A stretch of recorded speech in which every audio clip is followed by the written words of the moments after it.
Olá, meus amigos, estamos aí novamente para o nosso História em Gotas, dando continuidade à nossa série sobre o Oriente Médio e a Palestina. Se você não assistiu à aula anterior, eu lhe recomendo fortemente que assista. Para isto, basta clicar aqui no card que aparece, que você será direcionado diretamente para esse vídeo. Vamos à aula de hoje?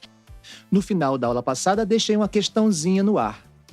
Eu perguntei se no contexto daquelas eleições de 2006 que acontecem na Palestina, o resultado dessas eleições teria alguma contribuição positiva para o processo de paz ou se, metaforicamente falando, os ramos de oliveira já haviam caído das mãos.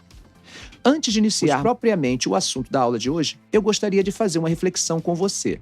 Essa reflexão é importantíssima para qualquer um que queira se debruçar sobre o assunto do Oriente Médio e da Palestina. Por mais que uma síntese linear da história da Palestina e do Oriente Médio possa transmitir certa simplicidade de compreensão, ou até mesmo a ideia de dicotomia entre árabes e israelenses, a história da região é muito mais complexa do que isso.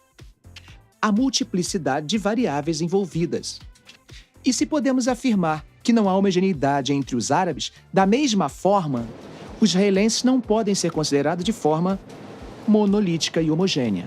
Paulo Velasco, um professor de política internacional, do qual eu tive o prazer de ser aluno, costumava dizer em suas aulas que se algum especialista afirmar que conhece tudo de Oriente Médio, a primeira coisa que nós deveríamos fazer era desconfiar da sua expertise. Realmente a região é extremamente complexa para ser compreendida na sua totalidade. Retornando ao tema das eleições de 2006, é necessário que você saiba que nesse período havia realmente uma grande catástrofe entre a população palestina.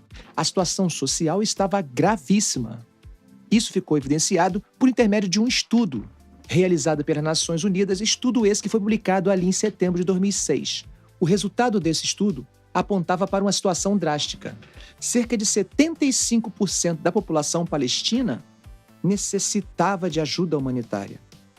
Cerca de 80% da população vivia abaixo da linha da pobreza. É nesse contexto que as eleições ocorrem. Considerando as eleições legislativas, o Hamas acaba vencendo. Se a situação já estava ruim, ela se agrava ainda mais após a vitória do Hamas. Por quê? A comunidade internacional, que não respeitava e não considerava a legitimidade do Hamas, acaba suspendendo todo tipo de ajuda que não fosse humanitária.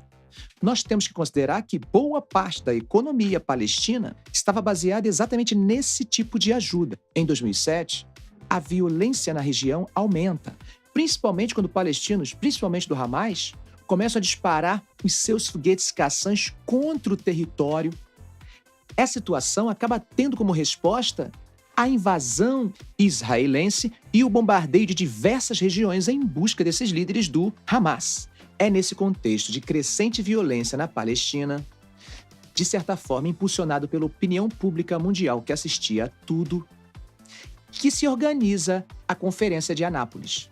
A Conferência de Anápolis, que vai ter a presença de importantes atores internacionais, inclusive o presidente norte-americano George Bush, vai se apresentar como uma solução inovadora, a partir do momento em que, pela primeira vez, se apresenta mutuamente a solução de dois estados na Palestina. Em 2008, após uma série de lançamentos de foguetes caçãs contra o território israelense, Israel acaba fechando os acessos a Gaza. Em resposta, o Hamas acaba promovendo diversos atentados suicidas contra Israel.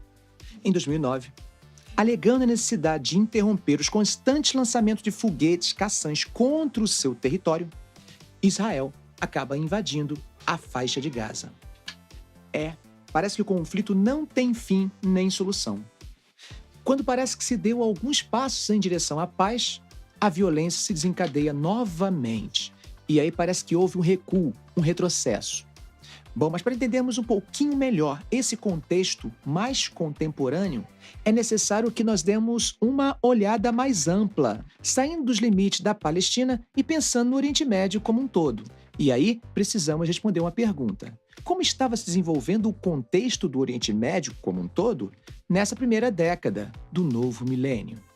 Ficamos por aqui. A resposta para essa pergunta fica para o próximo sábado, às 18 horas. Ok? Um grande abraço e até a semana que vem.